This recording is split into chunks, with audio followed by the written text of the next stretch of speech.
modo de vida daquele tempo para agora mudou muito, né? O jeito de ser das pessoas são diferentes, os costumes são diferentes também.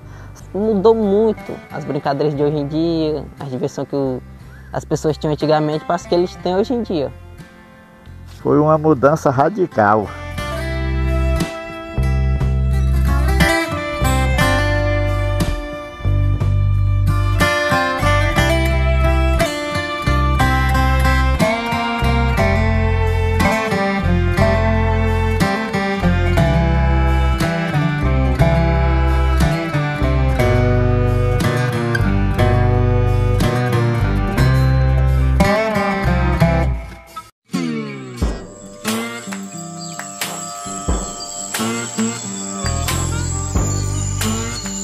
Olha, a sobrevivência daquele tempo era baseada na caça. Todo mundo sobrevivia mais de caça, né? E tinha muita caça naquele tempo, né? Aí, como lá onde o Casimiro morava não tinha muita paca, que era numa beira de chapada lá, e paca gosta de água, né? Eles descobriram esse lugar aqui que tinha muita paca, né?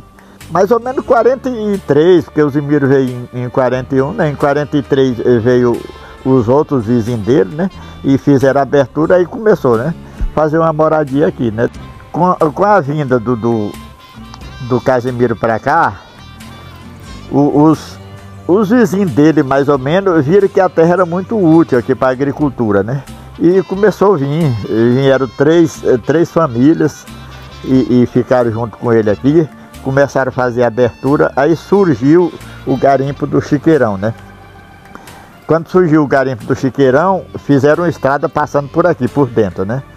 Era onde passavam os garimpeiros para ir para o garimpo, né? Desse surgimento do garimpo, começou a vir as pessoas, nem só os garimpeiros, né? Mas muita gente que achava útil de fazer a vida por aqui, de mexer com tropa, para carregar alimento daqui para o garimpo, começaram a vir e ficar por aqui, né? Que era a entrada da mata aqui, era mais perto por Xambioá, né?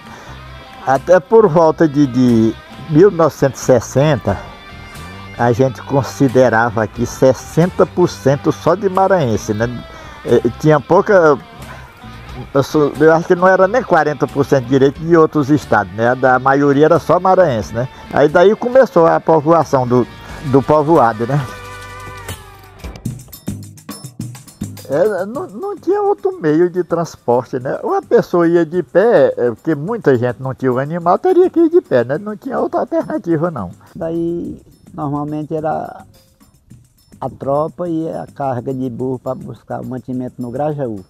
Que tinha que trazer o feijão, tinha que trazer o arroz, a farinha.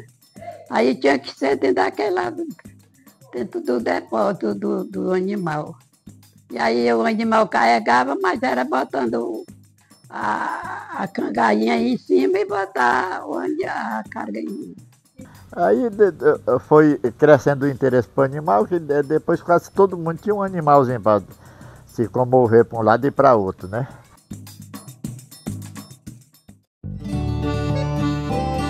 Olha, no início mesmo, a quebra de coco, que era muito usada a quebra de coco, né? O povo sobrevivia muito de coco, tanto para vender como para comer. Desde menina que eu quebrava coco, pichotinha, quebrava coco na minha avó. Eu quebrava coco na grota de laje. Tinha os compradores de coco e tinha as tropas que transportavam daqui para Tocantinópolis, por regalo de primeira. Aí o coco daqui ou saía para Tocantinópolis ou por regalo lá. E a agricultura também, a terra era muito útil aqui para a lavoura, aí se vendia bastante arroz, o que não vende mais hoje, as terras não dá mais, né? Se vendia farinha também, tinha muita fábrica de farinha, de rapadura e assim por diante, né? A roça de arroz, quando era para colher, se o dono fosse meio desaperreado, pagava. E quando ele não tinha boa condição, ele dava para apanhar de 3 uma. Quando tinha muito arroz mesmo que estava querendo perder, ele dava de meia. Outro já era dado e eles iam apanhar só quando de comer e voltava para casa com aquele pouquinho. tudo que produzia aqui, o que sobrava do consumo, que todo mundo sobrevivia daquilo que produzia, né? Aí aquilo que sobrava vendia para fora, né? Tinha os compradores de todos os produtos para levar para fora, né?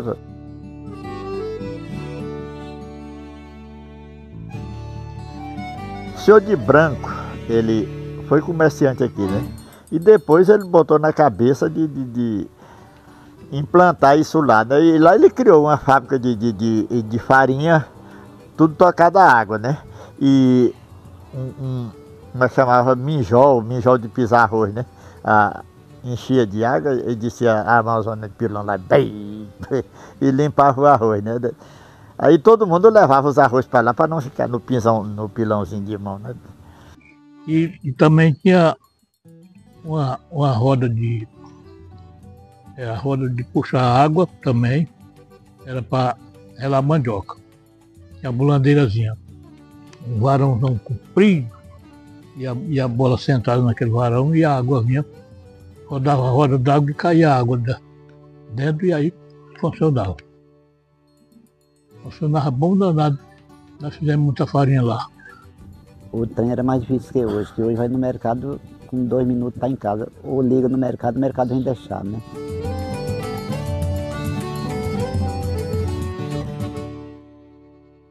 Rapaz, do lado de junto nós saía avisando os companheiros, quem quisesse trocar de ara, aí só fazia dizer o dia que era para, né? Aí quem quisesse trocar podia ir. E aí eles achavam que era vantagem e faziam isso todo num dia.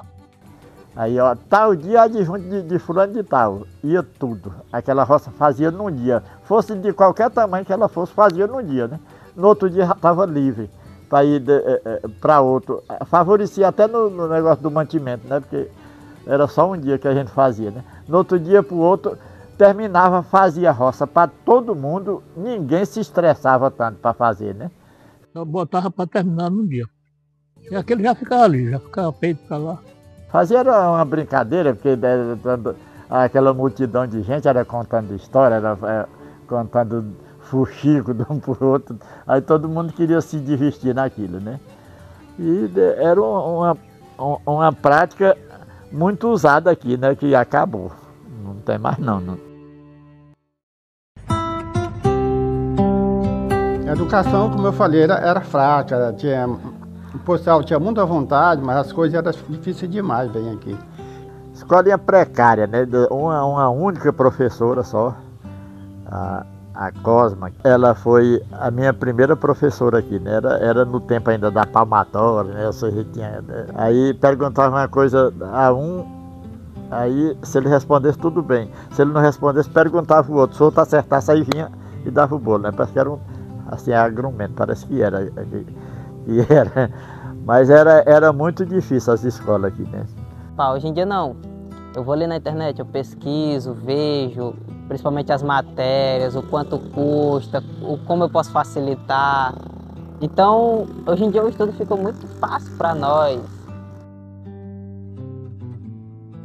Não era ruim a educação daqui, não. A educação daqui era boa. A criação do município, as coisas melhorou e nós estamos de parabéns, né? E sem contar que, hoje em dia, o Enem, que para muitos que estudaram antigamente, sabe que isso não tinha. Hoje em dia isso é uma porta que tem para muitas pessoas estudarem. Medicina é muito caro pagar, consegue passar na prova do Enem. Então isso facilita para ele conseguir pagar o que ele precisa. O povo acreditava muito em promessa. Aí fazia promessa com um determinado santo. Aí naquele dia era uma reza. Sempre depois da reza acontecia uma festa, né? Era assim, né? Outro tipo de brincadeira qualquer. Existia uma roda que faziam naquele tempo, lindou essas coisas. Todo final de semana nós estávamos dançando, lindou. Juntava muita mulher casada, moça, rapaz, tudo dançava lindou.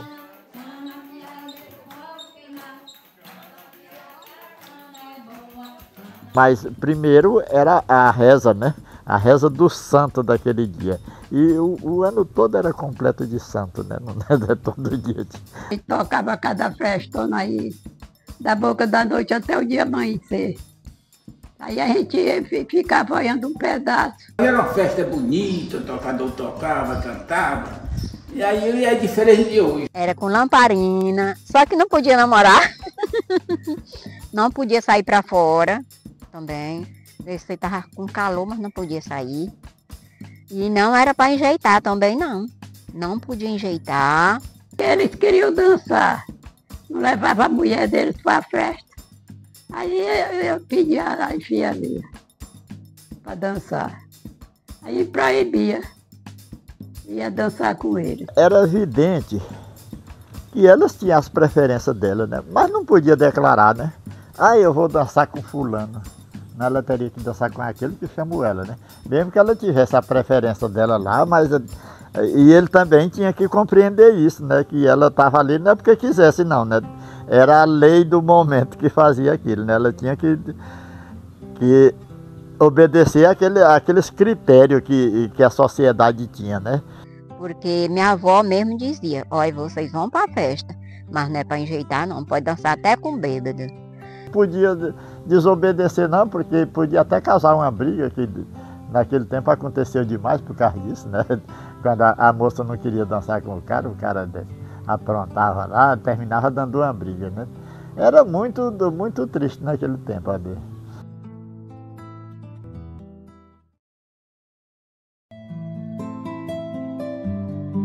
Na sociedade como um todo, ela não tinha o direito que os homens têm, né?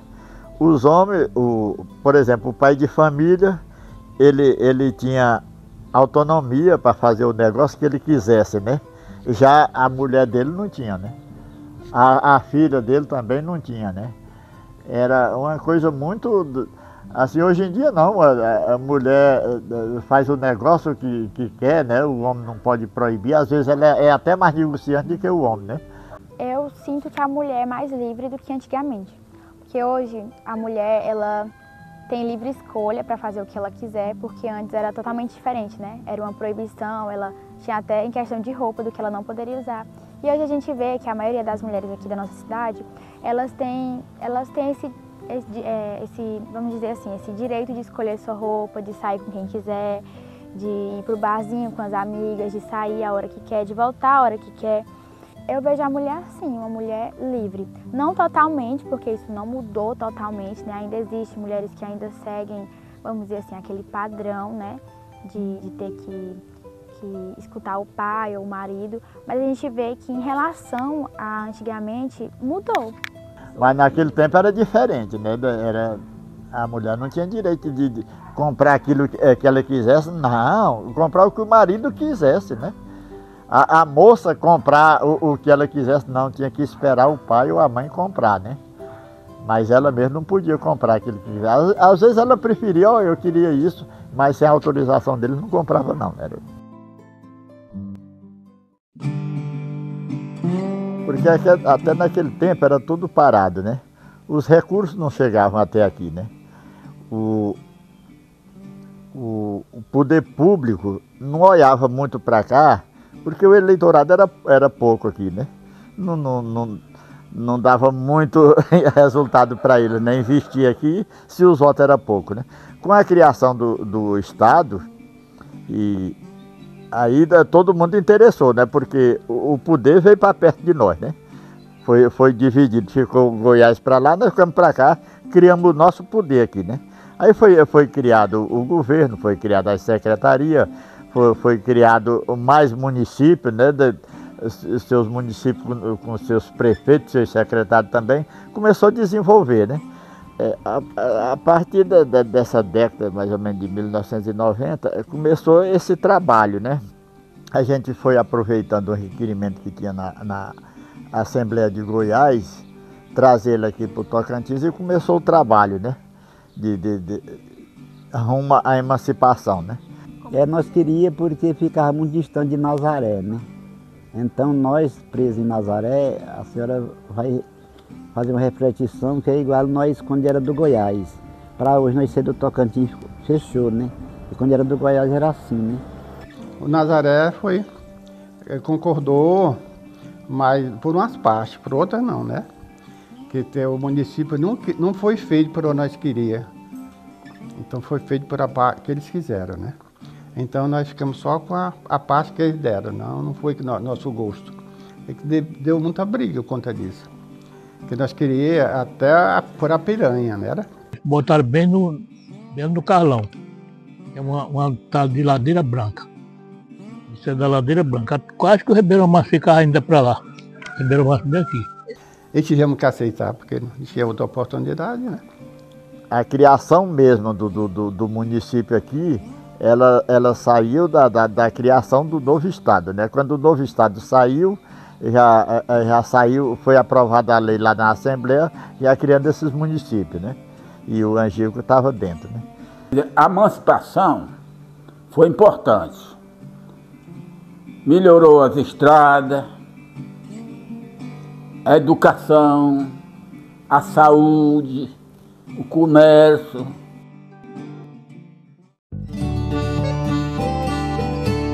Aqui, por ser uma cidade pequena, acaba que não tem muito lugar para sair, para se divertir, se distrair. Mas exatamente por ser um lugar com poucos habitantes, é um lugar tranquilo e calmo. E a simplicidade daqui acaba que é o maior atrativo. Que algumas pessoas elas preferem até estar vindo das suas casas na cidade grande para passar um tempinho aqui, passar as férias. Naquela época, os costumes daqui eram outros, né? Até mais ou menos em 1980, por aí assim, eram outros costumes aqui, né? As diversões também eram outras. A diversão daqui é por épocas, né? No ano.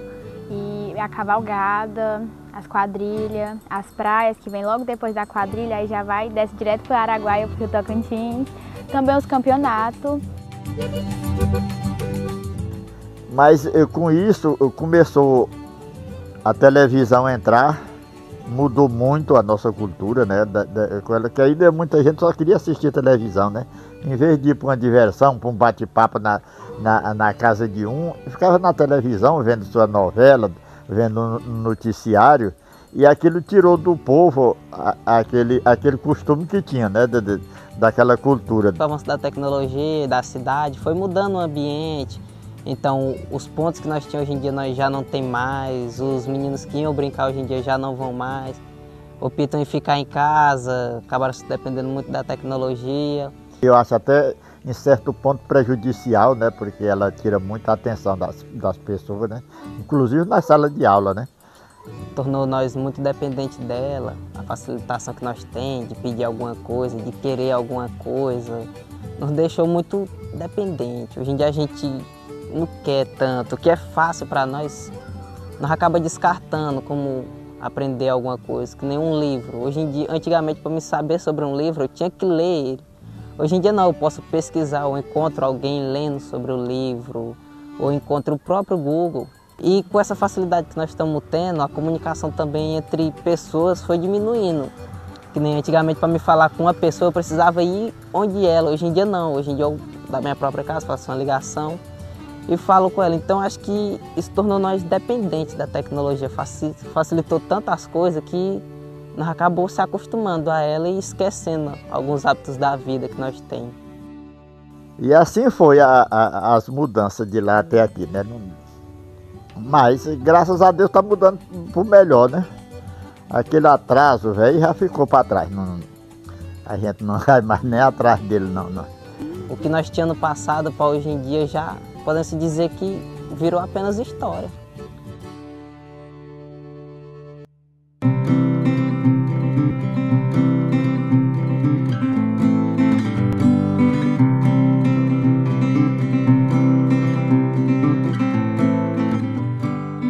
O que foi, passou, mas nós viemos de lá, da construção e dos costumes dessas pessoas. E isso foi o que formou a nossa conduta, esse jeito e até algumas maneiras que ainda resistem ao tempo. Hoje aqui é uma cidade acolhedora e quem vem de fora descobre o sossego, a simplicidade, a proximidade com a natureza. Nós temos tudo com a graça de Deus. O futuro, o talvez, que desacelere, que possamos andar devagar e reparar mais, para não perder de vista o que nós já temos, que é o que todos buscam, tranquilidade.